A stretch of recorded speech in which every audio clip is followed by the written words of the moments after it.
Hi అండి, అందరికీ నమస్తే. నేనైతే డబ్బాలో ఉన్న గడ్డిని అయితే పీకేస్తున్నాను. ఎందుకంటే అదంతా క్లీన్ చేసి దొండకాయ తీగనైతే పెడదాం అనుకుంటున్నాను. ఎందుకంటే ఆల్రెడీ మనకు దొండకాయ తీగ అయితే ఉంది.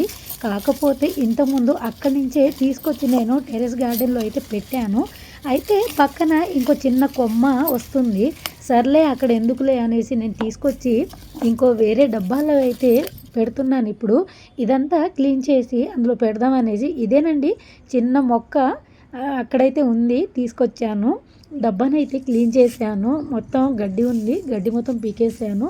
చూడండి ఇందులో అయితే పెడుతున్నాను. మళ్ళీ నాటుకున్న తర్వాత నేను అప్డేట్ అయితే ఇస్తాను.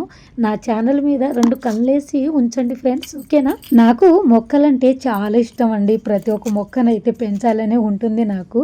ఇది ఇంతకుముందు తీసుకొచ్చేసాను, అది పెట్టాను. పక్కన మళ్ళీ ఎగురొస్తుంది, అందుకే తీసుకొచ్చి ఇక్కడైతే పెట్టానండి. చూద్దాం నాటుకుంటుందో లేదో. దొండకాయ తీగకి కింద గడ్డ ఉంటేనే నాటుకుంటుంది అని అంటారు, కానీ లేదండి. ఇంతకుముందు కూడా సేమ్ ఇలాగే తీసుకొచ్చి అయితే పెట్టాను, చక్కగా నాటుకుంది.